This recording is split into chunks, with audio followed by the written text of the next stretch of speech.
Hello students, next topic in chapter number 5 in science, periodic classification chapter जो हम पढ़ रहे हैं इसमें chapter 5th chemistry का जो chapter है इसमें next topic पढ़ते हैं Newlands octaves law. Newlands law of octaves भी बोलते हैं। न्यूलैंड का क्लासिफिकेशन है ये। So Newlands law of octaves, law of octaves. तो स्ट्रेंड्स न्यूलैंड जो थे, न्यूलैंड का नेम था जॉन न्यूलैंड।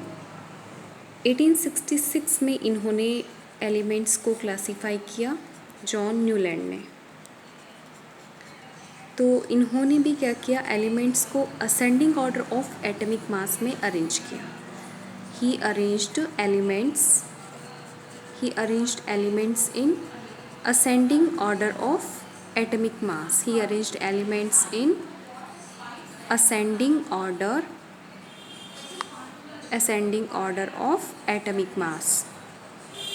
ठीक है बच्चों। दूसरा क्या था कि इन्होंने उस टाइम पर जितने एलिमेंट थे उनको क्लासिफाई किया और कहा कि इसके बाद फ्यूचर में और नए एलिमेंट डिस्कवर नहीं होंगे। तो ये एक इनकी ड्रॉबैक थी जो हम ड्रॉबैक में पढ़ेंगे, लिमिटेशन में पढ़ेंगे। और इन्होंने जो एलिमेंट्स थे तो उनको सबसे लोअर एटॉमिक मास से स्टार्ट किया। तो जो हाइड्रोजन था उसको लिया स्टार्टिंग में और एंड किया अपने क्लासिफिकेशन को थोरियम पर। तो थोरियम जो है, थोरियम पर इस एलिमेंट का जो क्लासिफिकेशन था वो इन्होंने फिनिश किया। और स्टूडेंट्स थोरियम का नंबर था 56 एलिमेंट था ये उस टाइम पे, और ये जो था ये फर्स्ट एलिमेंट था। तो इन्होंने कितने एलिमेंट क्लासिफाई किए, इन्होंने 56 एलिमेंट क्लासिफाई किए हैं। इससे पहले हमने जो डोबेरिनर का क्लासिफिकेशन पढ़ा था उसके अंदर ओनली 9 एलिमेंट क्लासिफाई किए और इन्होंने 56 एलिमेंट्स क्लासिफाई किए थे। ही क्लासिफाइड 56 एलिमेंट। ओके बच्चों, अब देखिए इन्होंने अपनी प्रॉपर्टी में क्या पाया कि जो इस तरीके से इन्होंने एलिमेंट को अरेंज किया कि एलिमेंट्स की प्रॉपर्टी है वो उसके 8th एलिमेंट से सिमिलैरिटी शो करती है। यानी कि जैसे एक एलिमेंट है तो एलिमेंट को क्लासिफाई करने के लिए इन्होंने कुछ इस तरीके से उनको अरेंज किया। तो 7 का इन्होंने ग्रुप बनाया था। जैसे फर्स्ट एलिमेंट है तो फर्स्ट एलिमेंट के बाद फर्स्ट 1 2 3 4 5 6 7 और 8। तो फर्स्ट एलिमेंट की प्रॉपर्टी उसके 8th एलिमेंट से सिमिलैरिटी शो कर रही है। वैसे ही सेकंड एलिमेंट है तो इसकी प्रॉपर्टी किससे सिमिलैरिटी शो करेगी, 9th से सिमिलर शो करेगी, क्योंकि यहाँ से स्टार्ट करते हैं 1 2 3 4 5 6 7 एंड 8। तो सेकेंड एलिमेंट की प्रॉपर्टी 9th से मैच करती है। ओके स्टूडेंट्स, तो इनका जो रूल था क्लासिफिकेशन का तो वो हम बताएंगे कि according to him the property of first element is similar to its 8th। According to him the properties of first element is similar to its 8th। उसके 8th एलिमेंट से ये सिमिलरिटी शो करती है।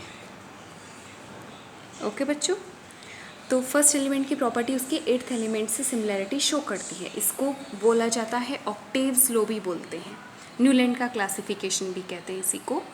तो बच्चों इसमें क्या था, ये जो रूल है इसको एक बार फिर से यहाँ से रिपीट करते हैं कि 1866 में जॉन न्यूलैंड ने एलिमेंट्स को क्लासिफाई किया।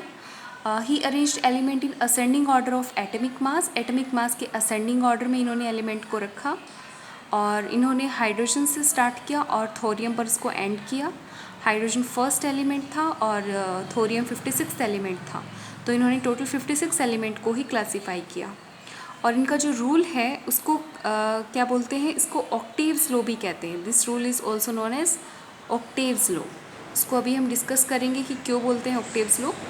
कि इनके अकॉर्डिंग क्या था कि according to him the properties of first element is similar to its eighth, यानी कि फर्स्ट एलिमेंट की प्रॉपर्टी उसके एट्थ एलिमेंट से मैच करती हैं, सिमिलैरिटी शो करती हैं। तो इसको ऑक्टेव्स लॉज क्यों बोलते हैं स्टूडेंट? क्योंकि जैसे कि म्यूज़िक होता है तो म्यूज़िक के अंदर 7 नोट्स होते हैं। म्यूज़िक के 7 नोट्स जो होते हैं, जैसे हिंदी के अंदर म्यूज़िक जो है इंडियन सिस्टम है तो उसमें 7 नोट्स होते हैं, सा रे गा मा पा धा नी। सा रे गा मा पा धा नी। तो ये जो 7 नोट्स होते हैं ये रिपीट हो जाते हैं, 7 के बाद वापस फिर नी के बाद सा रे, तो इस तरीके से ये रिपीट होते रहते हैं 7 नोट्स। तो जिस तरीके से ये 7 नोट इंडियन म्यूज़िक में होते हैं वैसे ही इंग्लिश में भी जो वेस्टर्न म्यूज़िक है तो उसके अंदर अलग होता है, डो रे मी फा सो ला टी। तो ये फॉरेन यानी कि वेस्टर्न म्यूज़िक होता है तो उसमें भी 7 नोट्स होते हैं, तो उसमें भी ये 7 नोट्स हर 7 के बाद जो नोट्स हैं वो रिपीट होते हैं। ऐसे ही इंडियन म्यूज़िक सिस्टम में भी 7 नोट्स होते हैं और ये 7 के बाद जो म्यूज़िक रिपीट होता है वो फिर फर्स्ट वापस रिपीट हो जाता है। ओके, नी सा रे गा मा पा धा नी, और तो इसी तरीके से ये रिपीट होता है। इसलिए इसको क्या बोला कि जिस तरीके से म्यूज़िक की नोट्स म्यूज़िक में रिपीट होते हैं वैसे ही एलिमेंट्स की प्रॉपर्टी भी 7 के बाद वापस क्या हो जाती है, रिपीट हो जाती है। कि as the notes of music, as the notes 7 notes, as the 7 notes of music repeat after its seventh, after its seventh, the properties of elements also repeat. Properties of elements also repeat after its seventh element. Its seventh element, और ये किसके according था? According to Newland, according to John Newland भी कह सकते हैं, according to John Newland. So this rule was also known as octaves law. तो इस यही रीज़न है कि इस रूल को ऑक्टेव्स लॉ भी बोलते हैं कि जिस तरीके से as the 7 notes of music repeat after its seventh, the properties of elements also repeat after its seventh element according to John Newland. So his classification was also known as octaves law. Okay बच्चों, तो इसलिए इनकी जो classification है उसको octaves law भी बोलते हैं। ठीक है स्टूडेंट्स, अब ये जो क्लासिफिकेशन था ये फिर आगे कंटिन्यू फॉलो नहीं किया गया। क्यों नहीं किया गया? क्योंकि इसमें कुछ ड्रॉबैक्स थी, तो वो ड्रॉबैक आपको ध्यान रखनी है, यानी कि लिमिटेशन भी हम कह सकते हैं, ड्रॉबैक्स ऑफ ऑक्टेव्स लॉ, या फिर कह सकते हैं लिमिटेशंस ऑफ न्यूलैंड्स लॉ। एक ही बात है, लिमिटेशन या फिर ड्रॉबैक्स। क्या क्या कमियां थी? एक तो देखिए कि इन्होंने सिर्फ 56 एलिमेंट ही क्लासीफाई किए। ही क्लासीफाइड ओनली 56 एलिमेंट्स। ही क्लासीफाइड ओनली 56 एलिमेंट। इसके आगे वाले एलिमेंट के बारे में इन्होंने कोई क्लू नहीं दिया कि आगे जो एलिमेंट आएंगे उनको हम कैसे क्लासीफाई किए, क्योंकि इनका मानना था कि सिर्फ 56 एलिमेंट ही नेचर में प्रेजेंट हैं और प्रेजेंट रहेंगे। इन्होंने कहा कि फ्यूचर में कोई नया एलिमेंट डिस्कवर नहीं होगा। It was assumed by Newland that only 56 element exist in nature and no more elements would be discovered in the future. लेकिन बाद में बहुत सारे नए एलिमेंट डिस्कवर हुए थे और उनकी प्रॉपर्टी जो ऑक्टेव्स लॉ था उससे कोई सिमिलैरिटी शो नहीं करती थी। तो उनके अकॉर्डिंग क्या था, उन्होंने ये अज्यूम किया था और इनका जो अजम्पशन था वो रॉन्ग निकला। He assumed that only 56 element discover in nature, only 56 elements exist in nature. सिर्फ 56 एलिमेंट ही प्रेजेंट है नेचर में और no new element will be discovered in the future. कोई फ्यूचर में कोई नया एलिमेंट डिस्कवर नहीं होगा। तो ये इनकी थोड़ी मिस्टेक थी कि no new element will be discovered in the future, कि फ्यूचर का भी इन्होंने बोला कि कोई नया एलिमेंट डिस्कवर ही नहीं होगा। तो ये एक रॉन्ग फैक्ट था इनका। No new element will be discovered in the future, discover नहीं होगा, will be discovered in the future. तो ये एक मिस्टेक थी या फिर एक लिमिटेशन भी कह सकते हैं, क्योंकि in future there were so many elements were discovered because many more elements are discovered after him, many more elements were discovered in future में और भी एलिमेंट डिस्कवर किए गए, और लेकिन ये जो एलिमेंट थे वो इनके रूल में फॉलो ही नहीं करते हैं, तो ये एक ड्रॉबैक थी। And that element does not follow the octaves law, कि इनकी कोई प्रॉपर्टी मतलब कोई भी प्रॉपर्टी इनकी एट्थ एलिमेंट से बिलोंग नहीं करती है, and that elements do not follow octaves law, octaves law में वो फिट नहीं रहते।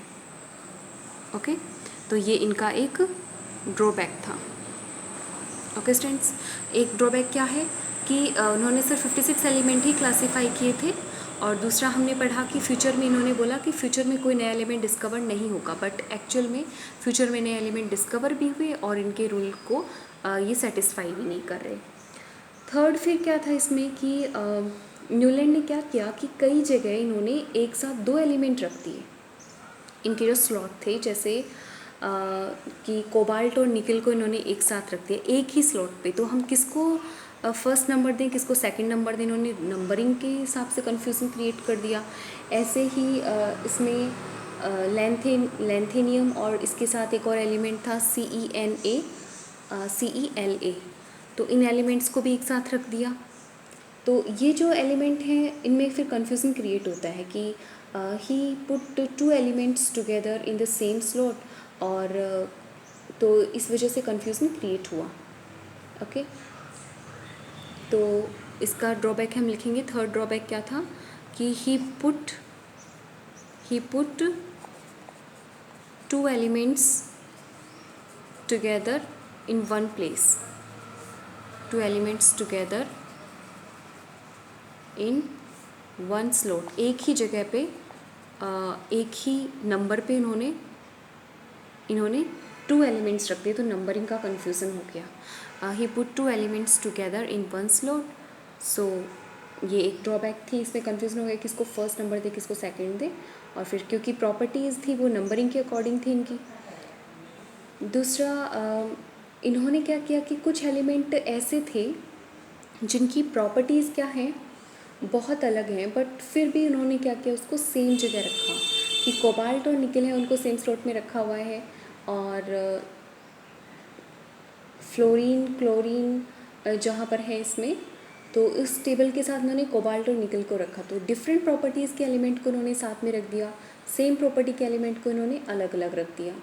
तो जैसे हम टेबल में देखते हैं इसको थोड़ा, तब आपको थोड़ा जल्दी समझ में आएगा कि ये देखिए इसकी टेबल है, तो इसमें इन्होंने क्या किया कोबाल्ट और निकल को एक साथ रखा हुआ है, तो हम इसको फर्स्ट माने या इसको सेकंड माने, तो ये कन्फ्यूज़न है।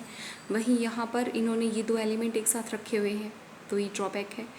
और एक ड्रॉबैक क्या है कि देखिए जो कोबाल्ट निकल हैं तो इनकी आयरन जैसी प्रॉपर्टी होती है, और फ्लोरीन क्लोरीन जैसी कोई प्रॉपर्टी नहीं है, ये मेटल्स होते हैं, और ये फ्लोरीन क्लोरीन नॉन मेटल होते हैं, तो जिनकी प्रॉपर्टी सेम नहीं है फिर भी उनको एक ही ग्रुप में इन्होंने रखा हुआ है, तो ये भी एक ड्रॉबैक था।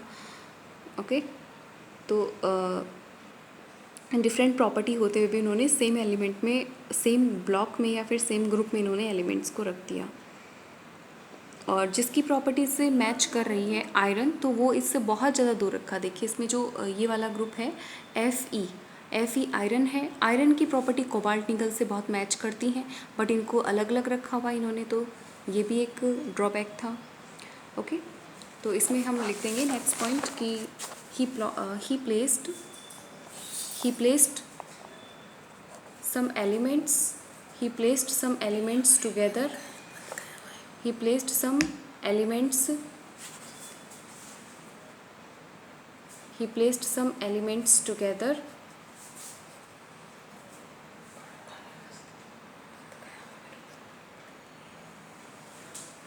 in one group having different property. having different properties or he placed in different groups, he placed some elements in different groups, he placed some elements in different groups having similar property, जिनकी same property थी उनको तो अलग अलग रख दिया और जिनकी अलग अलग प्रॉपर्टी थी उनको डिफरेंट प्लेस पे रख दिया। जैसे एग्जांपल हम दे देंगे, फॉर एग्जांपल कोबाल्ट एंड निकल were placed with fluorine chlorine के साथ इनको रखा गया। और even it match with cobalt और निकल की प्रॉपर्टी किससे मैच करती है? कोबाल्ट एंड निकल प्रॉपर्टीज मैच विथ या फिर show similarity with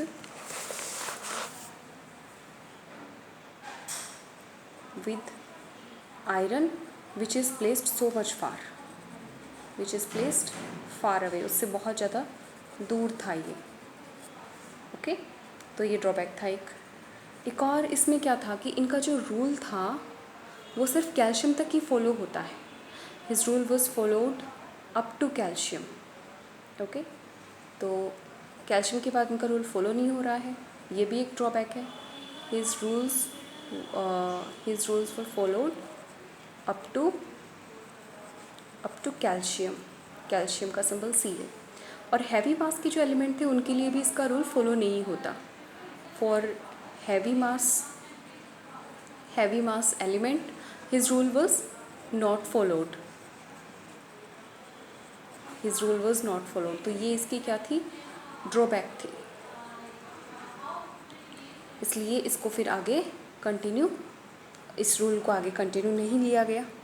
okay students, तो इसकी ड्रॉबैक हम एक बार फिर से देखते हैं कि जो ड्रॉबैक है इसकी क्या है। ही क्लासिफाइड ओनली 56 एलिमेंट। एक तो हमने ये देखा कि उन्होंने सिर्फ 56 एलिमेंट को क्लासीफाई किया। दूसरा, इन्होंने माना कि 56 एलिमेंट ही फ्यूचर में रहेंगे, कोई नया एलिमेंट डिस्कवर नहीं होगा, बल्कि बाद में बहुत सारे एलिमेंट डिस्कवर हुए और इस रूल को भी वो फॉलो नहीं कर रहे थे। ऑक्टेव्स लॉ की फर्स्ट एलिमेंट की प्रॉपर्टी 8th से सिमिलैरिटी शो करती है। तीसरा क्या था कि इन्होंने कुछ एलिमेंट को एक साथ रख दिया, मतलब एक ही प्लेस पे 2 एलिमेंट रख दिए थे। तो इसमें कन्फ्यूज़न हो गया कि कौन से को फर्स्ट कौन से को सेकंड माना जाए। एक इसमें ड्रॉबैक था कि इसने कुछ एलिमेंट जिनकी प्रॉपर्टी सेम है उनको तो अलग रख दिया और जिनकी प्रॉपर्टी डिफरेंट है उनको सेम प्लेस पे यानी कि सेम ग्रुप में रख दिया। जैसे कोबाल्ट निकल वाला एग्जांपल से ही शो हो रहा है कि कोबाल्ट निकल की प्रॉपर्टी आयरन से मैच करती है, तो आयरन तो उससे बहुत दूर है और इसकी प्रॉपर्टी फ्लोरीन क्लोरीन से कोई मैच नहीं करती है। तो ये इसमें ड्रॉबैक थी। एक था कि ये जो रूल है वो सिर्फ और सिर्फ कहाँ तक फॉलो होता है? कैल्शियम तक ही फॉलो होता है, इसके आगे वाले एलिमेंट के लिए फॉलो नहीं हो रहा। और जो हैवी मास है जिन एलिमेंट्स का, उनके लिए भी ये रूल फॉलो नहीं होता। तो ये इसकी ड्रॉबैक हो जाएंगी। ओके स्टूडेंट्स, तो जॉन न्यूलैंड अलेक्जेंडर, कहीं कहीं इनका नेम जॉन अलेक्जेंडर न्यूलैंड भी मिलता है। तो इसको हम एक बार थोड़ा सा क्विकली रिवाइज़ कर लेते हैं कि जॉन अलेक्जेंडर न्यूलैंड ने ऑक्टेव्स लॉ दिया था। इन्होंने he classified 56 elements in 1866। He arranged element in ascending order of atomic mass.